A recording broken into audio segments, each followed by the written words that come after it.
Namo tassa bhagavato arahato sama sambuddhassa. Namo tassa bhagavato arahato sama sambuddhassa. Namo tassa bhagavato arahato sama sambuddhassa. Hey, welcome all to this. Is the first official live stream Dhamma talk from Arrow River. Seems to be working okay. You can let me know in the chat if there's any audio problems. Otherwise, I would request that you refrain from asking questions till the end of the talk. And I'll in the same situation at this strange moment in samsara. There's a lot of what's happening right now that should illustrate principles of Dhamma that people have in society. People have avoided looking at the realities of birth, old age, sickness, and death, and now it's kind of being put in their face. The one thing we all know for certain is that we're all going to die. Maybe some of us will die from COVID-19, but the rest of us will die from something else. We don't know the time of our death, the place of our death, or the means of our death, but we know we're going to die. That's the one thing that's certain. And the Buddha said we should reflect on that often, the nature of the impermanence of the human condition, that we have at best a few decades of existence in this human form, and the human form is a very precious rebirth, and we should cherish it and make good use of it. Human form means you've already won a big lottery. The rarity of taking human rebirth has been compared to the blind tortoise at the bottom of the ocean. It surfaces once every 100 years, and if he puts his head through a yoke, that's your chance, once having fallen into the lower realms, of taking human rebirth. So the human rebirth has this advantage that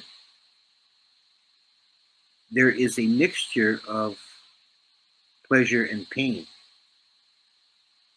Those beings in the lower realms are overwhelmed with suffering to such a degree that they don't have any psychic space to move. The beings in the higher realms, like the devas, are so immersed in constant pleasure that they become heedless. They don't see that there could be any possible thing to be concerned about. But humans are in a unique position in that we do have the realities of samsara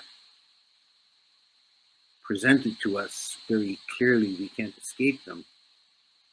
Every one of us is subject to birth, sickness, old age, and death. Every one of us experiences loss and grief in the course of our life. And as you get older, you'll see more and more people that you love, people that are close to you, pass away. And the reality of the impermanence of human life becomes unavoidable. What we also have in the human life, for most humans at most of the time, we have enough ease and comfort and periods of well-being that we have space. We have the psychic space and the the energy to be able to practice the Dhamma if we have any wisdom at all.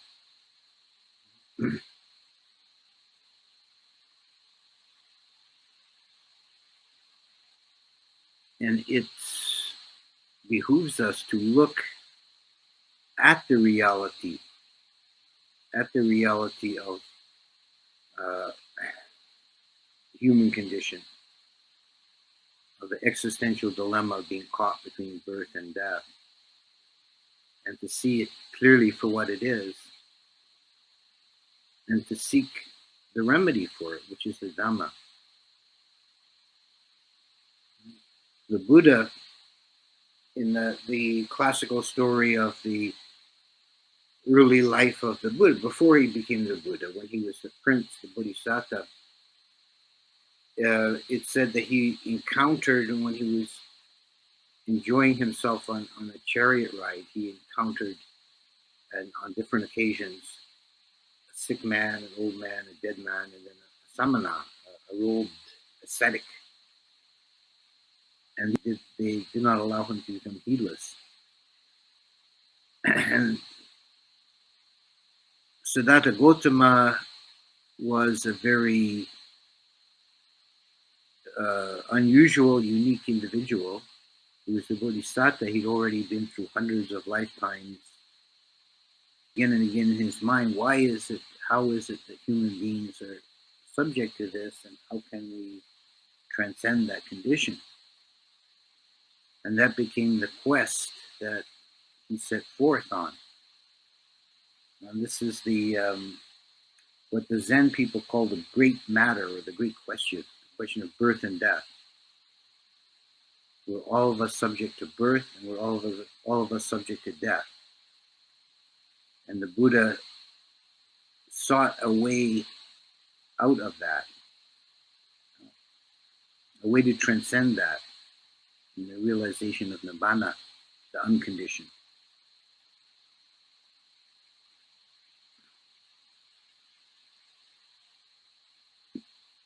One of the most succinct formulas in the Pali Canon for the way to realize nibbana occurs in the Sutta Nipata, where Mogaraja, the Brahmin student, asks the Buddha the question, how can I escape the gaze of the Lord of Death? And the Buddha answered with 3 clauses, or 3 statements. He said, be ever mindful, Mogaraja. That's the first one. Second one, see the world as empty. And the third one, abandon thoughts of self. So, being ever mindful, this is having the quality of sati. And this is a word, a Pali word that has been translated as mindfulness. And there's some issue with that translation. I know one senior monk who does some translation work tells me that he's decided not to use the word mindfulness anymore in his writings or teachings, because it's been so sort of boulderized in the general culture. There's mindfulness of this and mindfulness of that, and it no longer has the original meaning. The word sati is actually very tied up with the idea of memory. And that seems odd when you first hear that, if you're used to the common way it's presented is be in the present moment, be here now. And there's some relevance to that. That's not entirely wrong. But it's not the whole picture.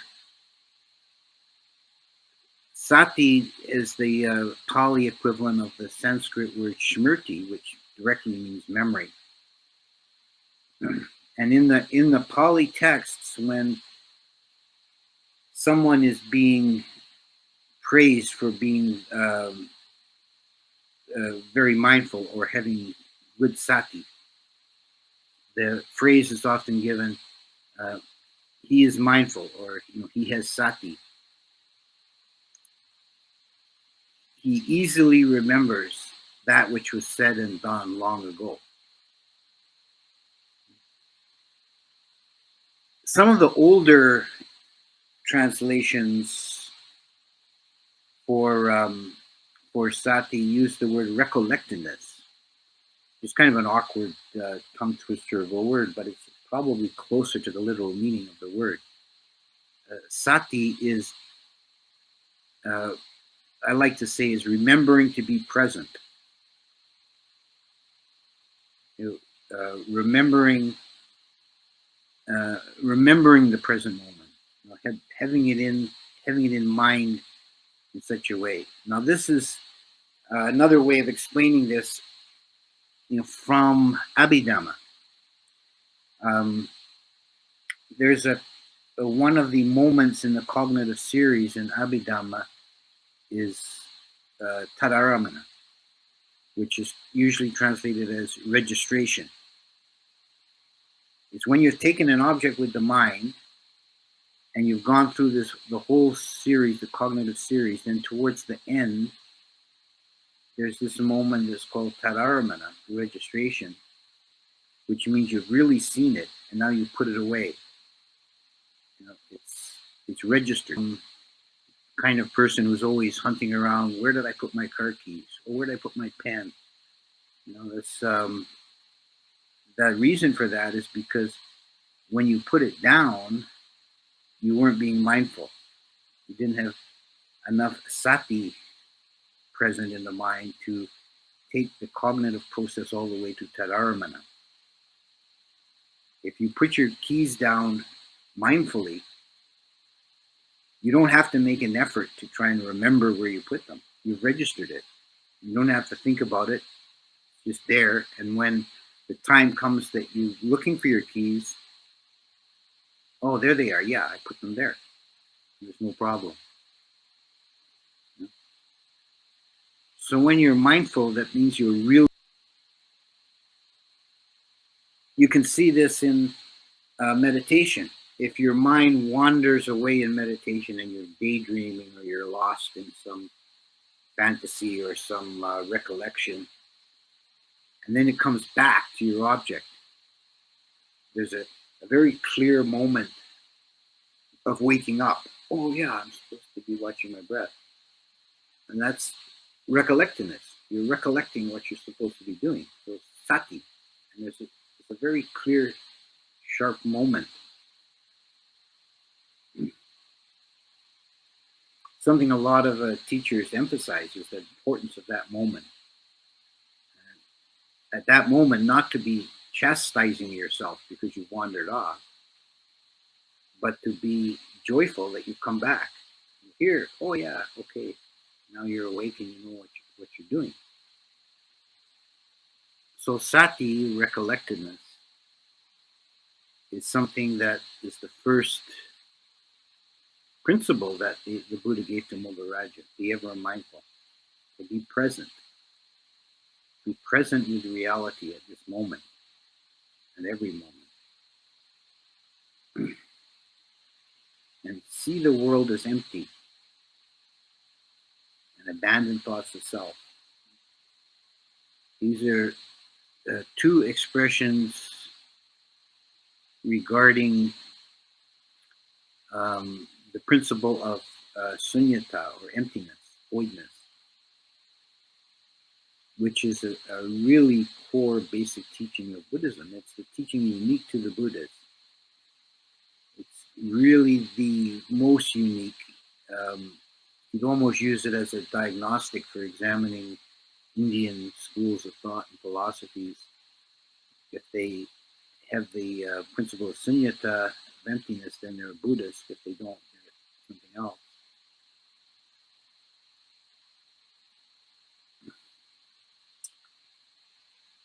And these are two sides of it. see the world as empty and abandon thoughts of self. So it's the external and the internal, and empty both ways.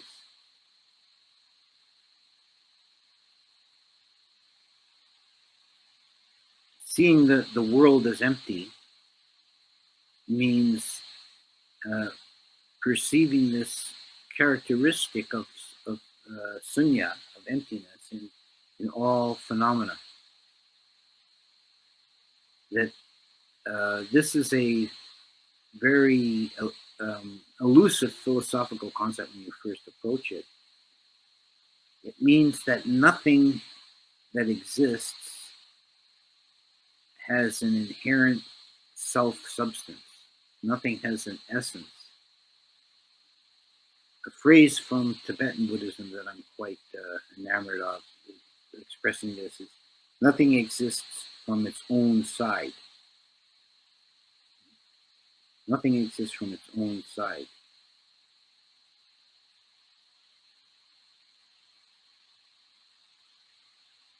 Everything that exists is only a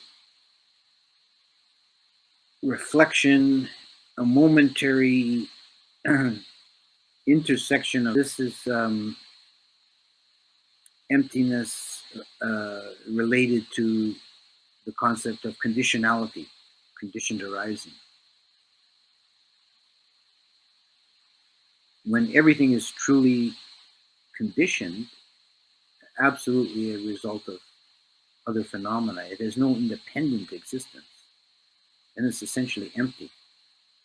And those things it's dependent on, those causes and conditions, those themselves are also empty, and they're also subject to cause and condition. And there's nowhere in it where you can find anything you can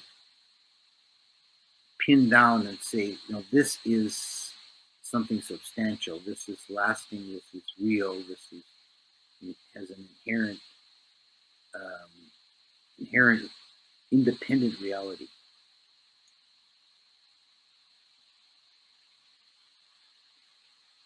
There's a word, a philosophical concept in Indian thought, what's called svabhava, which means own being or own essence.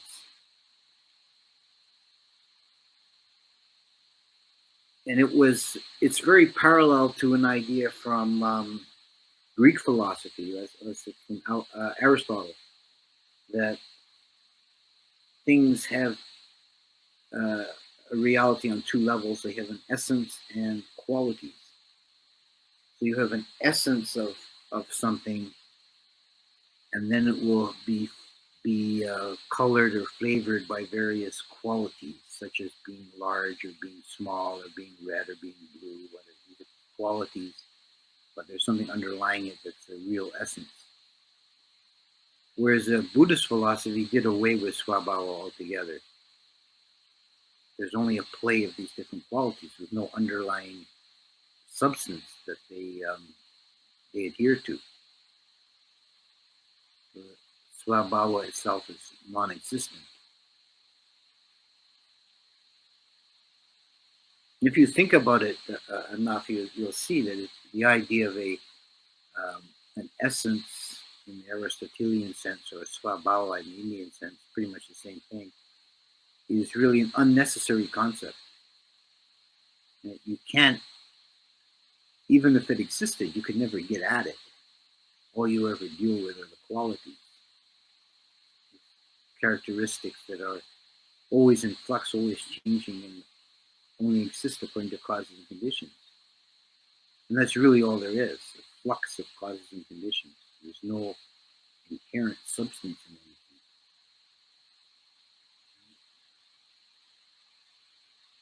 And this may seem all very abstract, but an important implication of this is that there is nothing in the world, no objective phenomena that we can rely on or count on as being solid or permanent or abiding.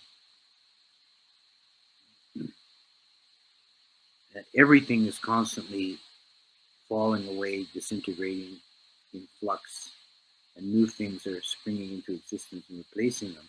And there's nothing you can rely on as being solid or secure or stable.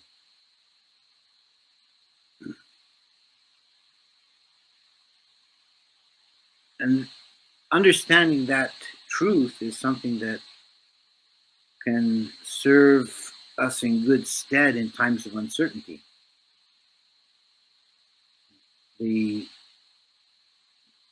desire mind wants to seek some place of certainty, something to plant your feet on and rely on. But wisdom says, no, there's no such thing.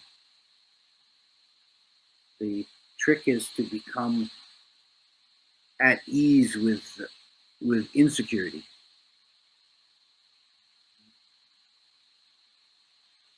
I think one of the most useful, simple teachings at this time is Ajahn Chah's phrase, "my ne." It's a Thai phrase that's, you take this epidemic now, people want to know how long is it going to last? When am I going to be able to go back to work? When can I travel? What's my chances of catching it? And the only really skillful or completely honest answer is my ne. Who knows? Just deal with it as a moment by moment. Truth is, we don't know anything, even without this epidemic. This is sort of brings it into focus. But we don't know if we're going to be alive tomorrow. We don't know what's going to happen. It's all uncertain, and the skill is to be at ease with that.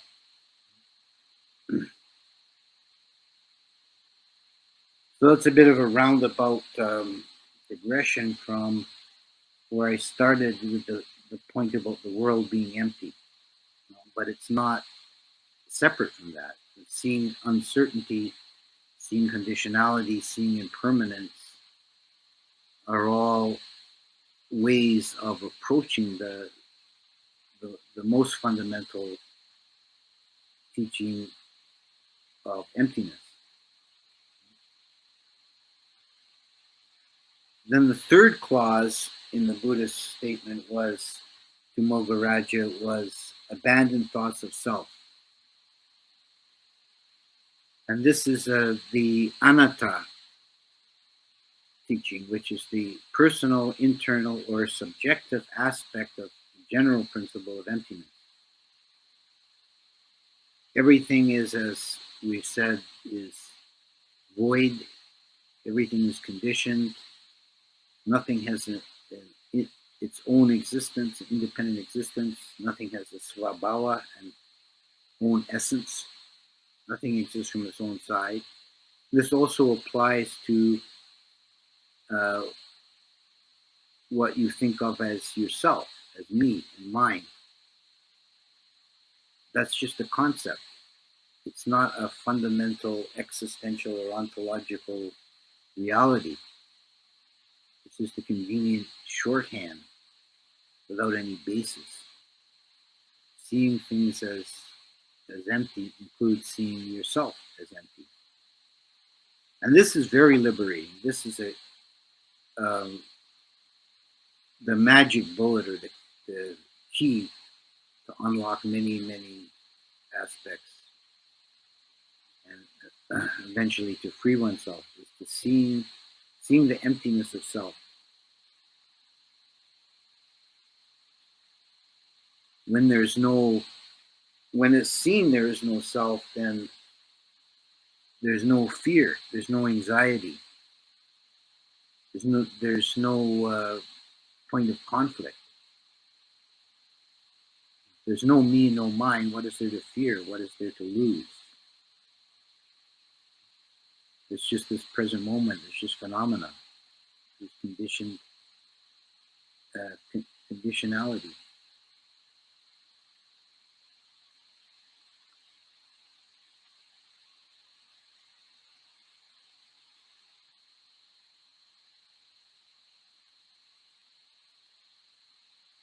there are two approaches to an understanding of the idea of anatta. One is what we could call the analytical approach, which is taking a close examination of body and mind and breaking it down into its finer and finer components and not finding anywhere a self. So in the components down into long lists of finer and finer components.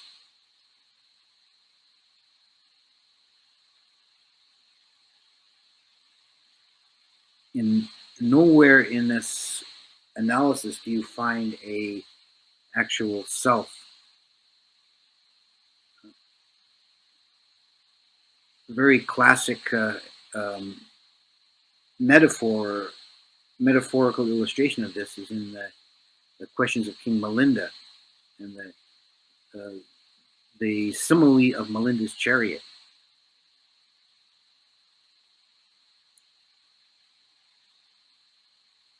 Melinda was a Greek king from Bactria, so a man educated in Greek philosophy, and he was in discourse with the Buddhist monk Nagasena.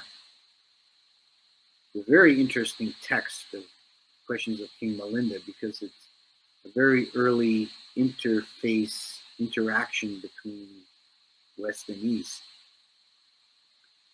And Melinda was asking Nagasena about the Buddhist teaching of not self, which he found puzzling and difficult, as many people do on first approach. And as a repeated theme in that book, after some kind of intellectual level discussion, Nagasena will say, or Melinda, the king, Melinda will say, give a simile, O monk. And Nagasena would come up with some simile to illustrate the point. And in this case, he gave the simile of the chariot. He asked Melinda, King, how did you get here today to this discussion? He said, well, I came in my chariot. Well, okay. If we were to take this chariot and break it up into pieces and throw the one wheel over here and one wheel over there and the axle there and the backboard there and the yoke there and so on, in the end, could you show me amongst all those pieces, could you find for me the essence of chariot? And then there followed back and forth some Socratic type of dialogue of question and answer. And finally, Melinda comes around to say, well, no, there's no such thing as essence of chariot. The name chariot is just a designation we give to this pile of parts and pieces. When they're arranged properly, then we can call it a chariot. And the monk Nagasena, he said, so it is, sir, with the human body-mind system. There is no essence of Nagasena, there is no essence of Melinda. There is just body, feelings, perceptions, mental formations, and consciousness. And nowhere in these various factors can you find an essence.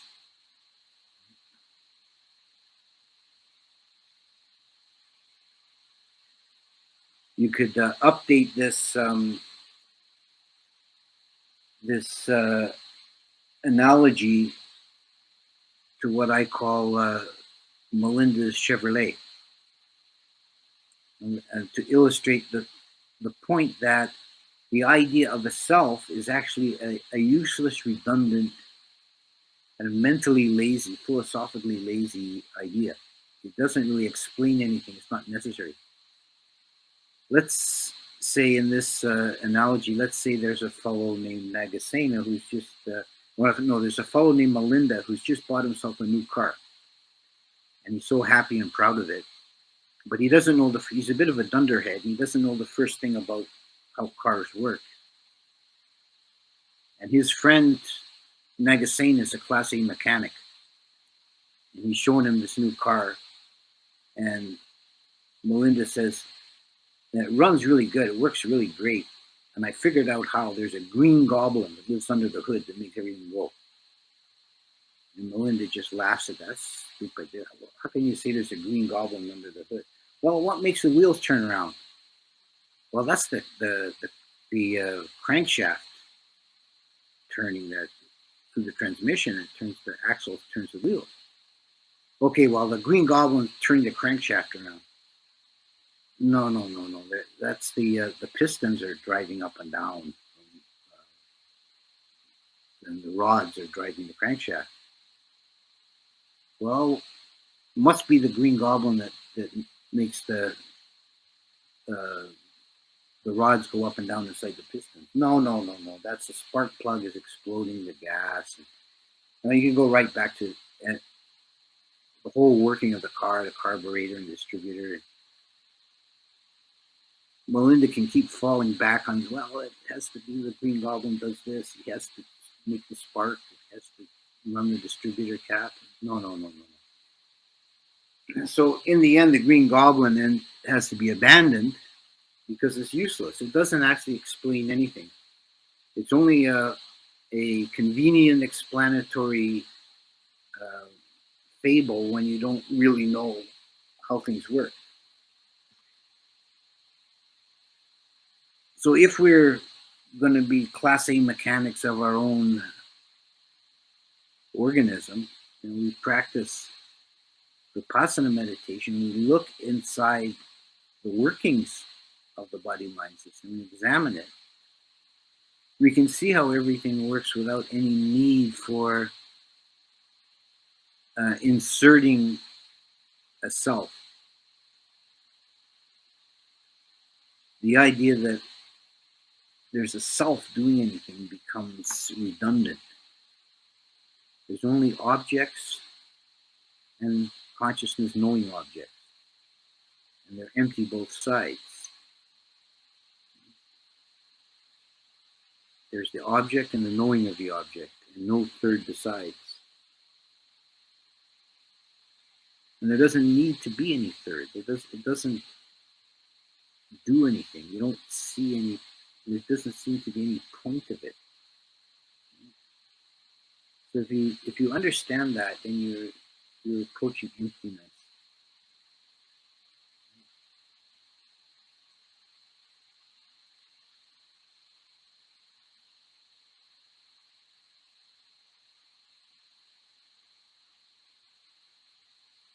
In the Indian philosophical context, another aspect of this, which I think is always important to understand the teachings of the Buddha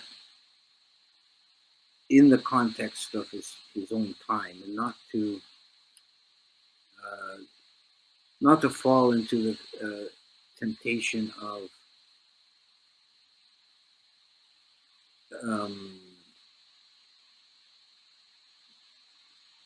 seeing it in the context of modern psychological theory or whatever.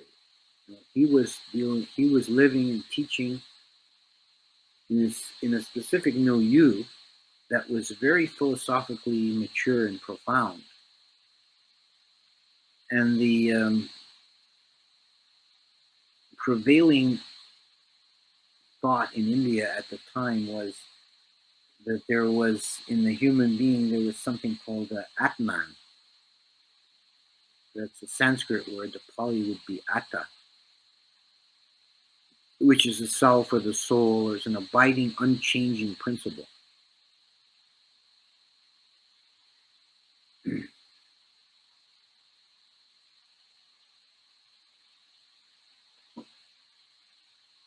And there was a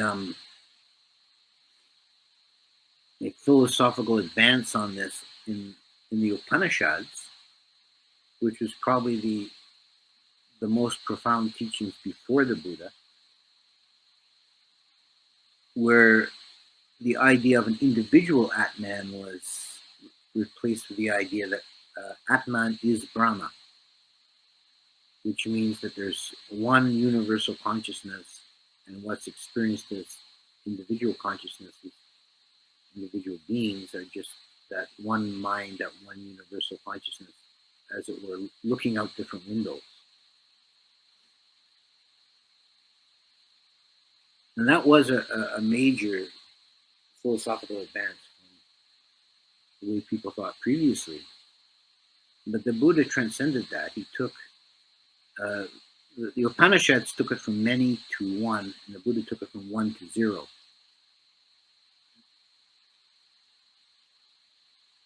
He said it isn't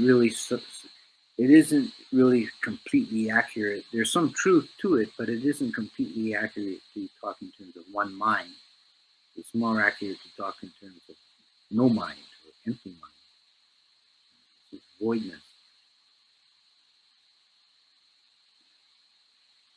It's difficult for us to grasp that for several reasons. One important reason, I think, is limitations of our language. Our thought is structured around our language. And it's unavoidable that we have to use a noun to talk about mind or consciousness, even in languages like Pali, we have chitta, vijnana. These are nouns. So when we hear something described with a noun, we implicitly assume it's referring to something. No matter how ephemeral, there's something that we're referencing. But it's not actually true. The process of mind, of consciousness, awareness, chitta, is better really thought of as a verb. It's a knowing without a knower. There is knowing. There is being conscious, but there's really no thing you can pin down and say this is consciousness.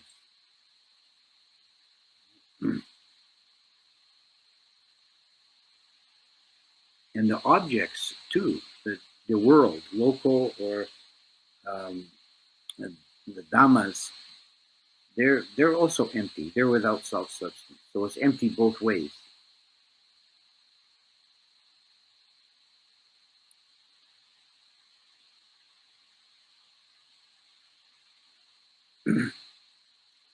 And seeing things in this way, if we can really penetrate the truths of emptiness and anatta, that is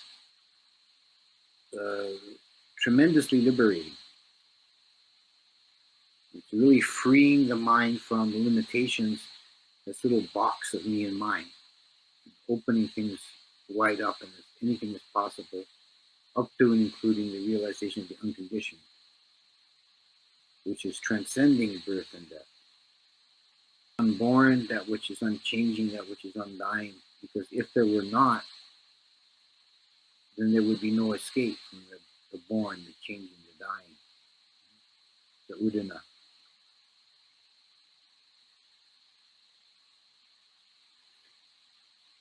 In the Pali, the English loses a little bit of the flavor of the Pali because of the qualities of nibbana as being, for example, undying,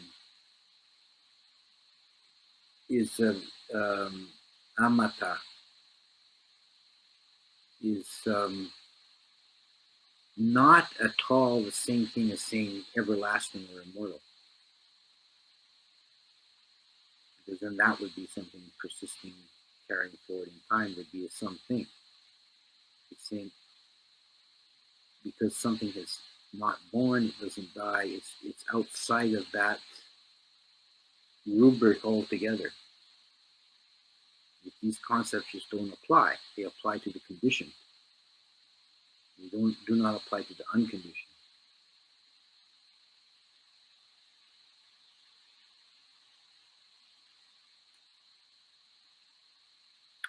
So I think I'll stop there since there's a few people here, and I'm happy to stay on for a while longer. If anybody has questions, just type them into the chat, and I'll do my best to answer them.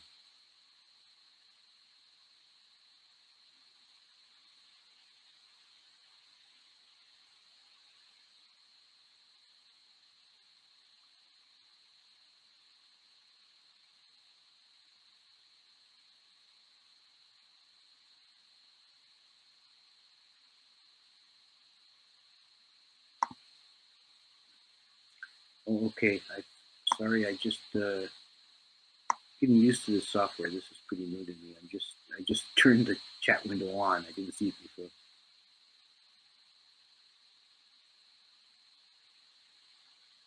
Okay. There's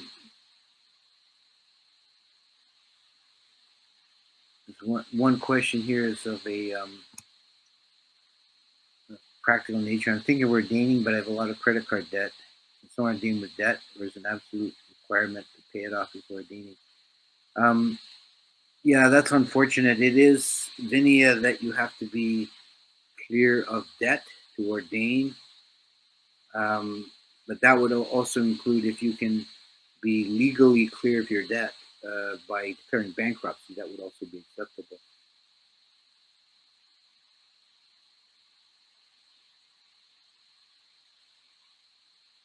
Do you believe the reaction to jumping? Sorry, jumping on me. Brian Rue is asking. I don't know. It seems to be very serious.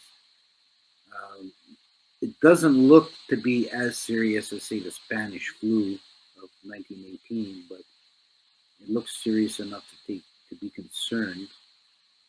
Um, I think we have to some degree, rest in the uncertainty of it.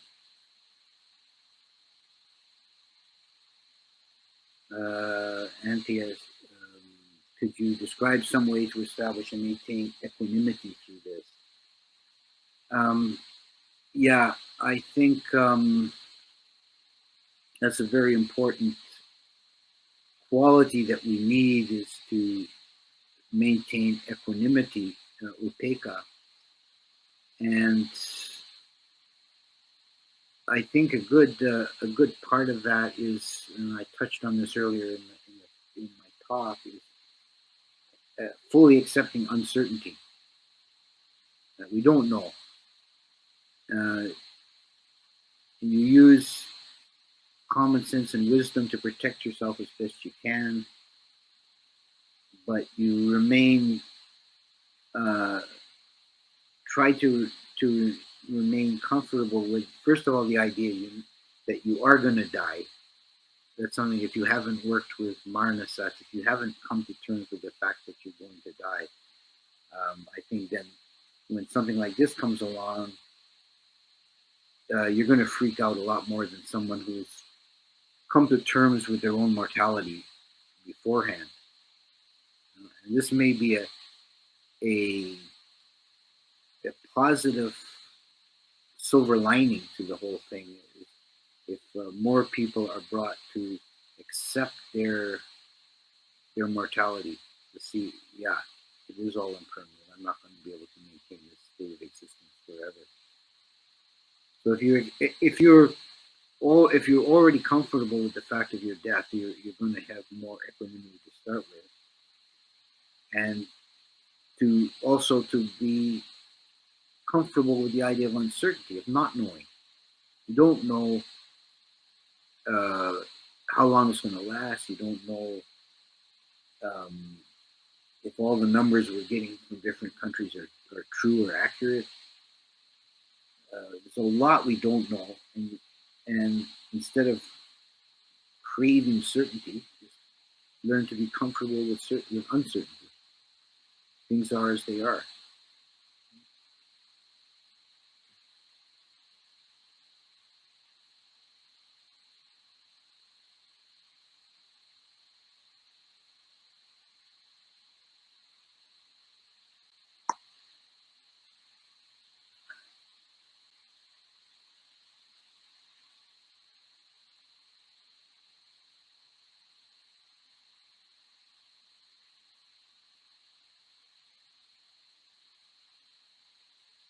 Okay, I'm sorry. There's a couple of people made comments early on that might have been helpful if I'd seen them about the audio, but I didn't realize I had to turn the chat on until just a moment ago, so I didn't see them.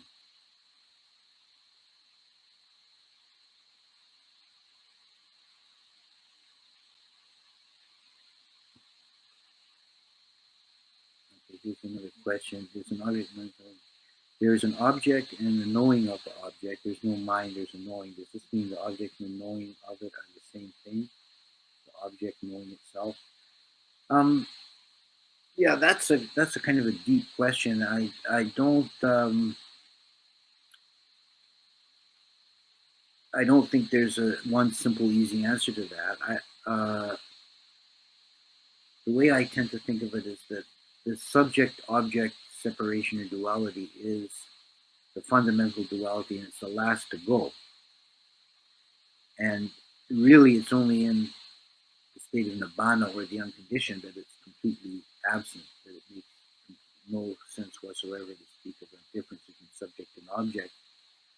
Prior to that point, yeah, there is a difference. There's a knowing of the object and there's the object. Whether on some deeper metaphysical level is the same thing or not is sort of a moot point. It's a very probably impossible question to even fully know the answer to. Yeah, I kind of have that feelings similar to that, but then that's a political question and it's sort of outside my pay grade. I'm not, I'm glad I'm not in government trying to make these tough choices and decisions.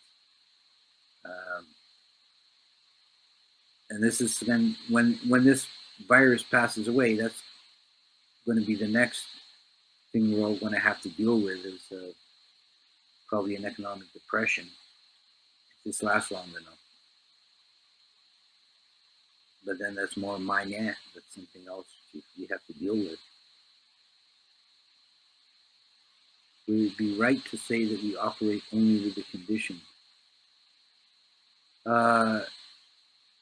Or within the condition? Yes.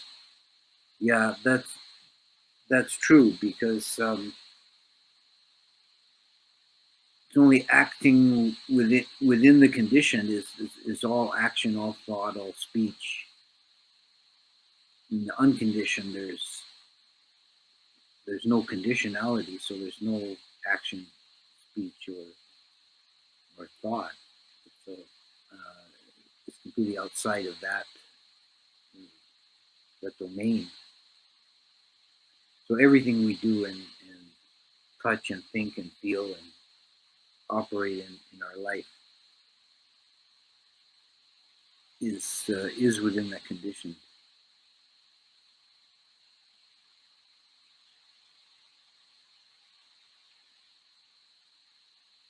Is it ignorance that separates or creates the duality of an object and knowing of the object? I guess that would be one way of expressing it. Ignorance is underlying causality of the entire cosmos.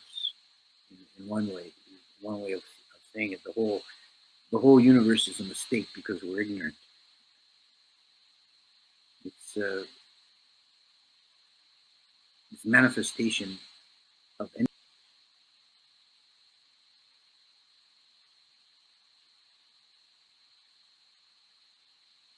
Are the monasteries and monks here in Canada getting support they need during this time? Yes, it seems like we're, in a material sense, we're okay. I think the biggest uh, practical difficulty we'll have going forward is personnel because of the limit of traveling and people not being able to come and roll. That's going to be, so far that's not really impacted us, but I can see that will be going forward.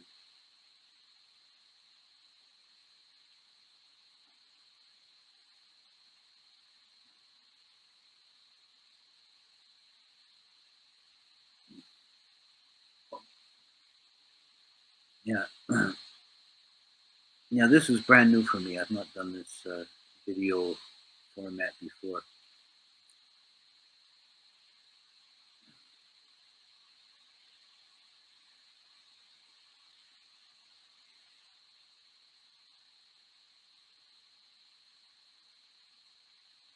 Yeah. Although we may be able to get our mind around emptiness intellectually, this seems to be quite different realizing the wisdom of emptiness.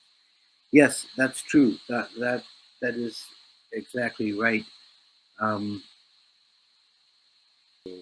level is not possible before stream entry. However, it can be approached with the intellect, and that makes the transition into stream entry easier. The closer you can approach the idea, the concept, you can get very close to it. You can have glimpses of it. It's like a mathematical asymptote, right? If you have certain certain functions you can graph that um, approach closer and closer to zero without ever reaching it. So if you draw it on a graph on the y-axis, you'll have a almost vertical line beside the y-axis that doesn't never quite touch it. And this is like the mind, the intellectual thinking mind, can approach this concept of emptiness and is breaking things down into fine components and not finding an essence. The other one is conditionality, which I also touched upon. Is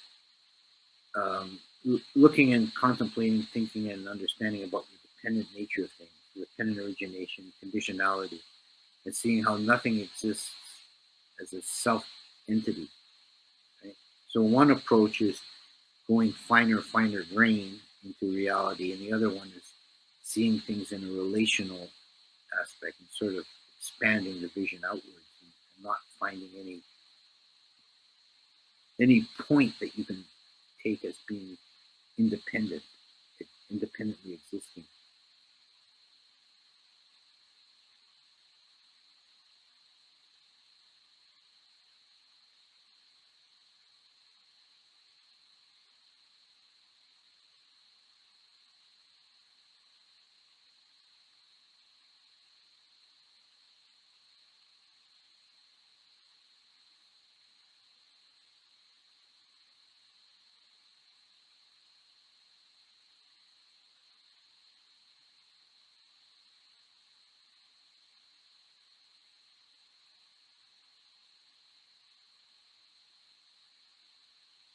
Okay, it's been on about an hour, and it seems like nobody's asking any more questions. So unless there's any last minute questions someone has, I'll end the stream. Thank you very much, and we'll continue with. I'll continue doing this every Wednesday at this time, unless we find out that this time is not convenient for people. They prefer a different time, and I'd be also willing to change it. Okay, here's one more thing being empty, implying that time is empty, even the present moment relative. Yeah, well, certainly time is empty.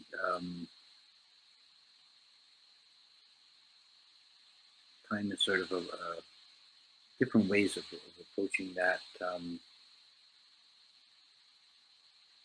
There's the Sarvastivada idea that past, present, and future all exist. Meaning, time's an illusion. It's just our consciousness notices moments in a sequence picked out of the space-time fourth dimensional continuum. That's the Sarvastivada view. There's a Tibetan teaching about the yoga of the three times.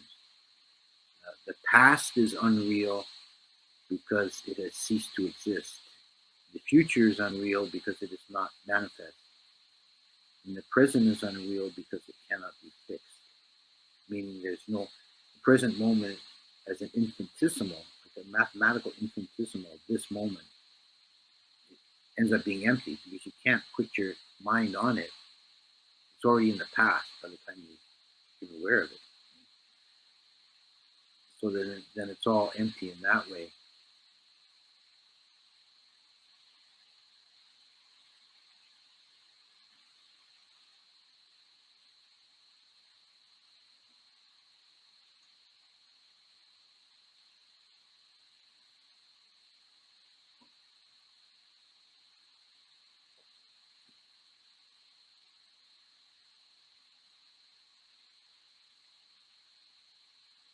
Okay, so I think I'll sign out. Thank you all very much for coming. I enjoyed this, and we'll try again next week.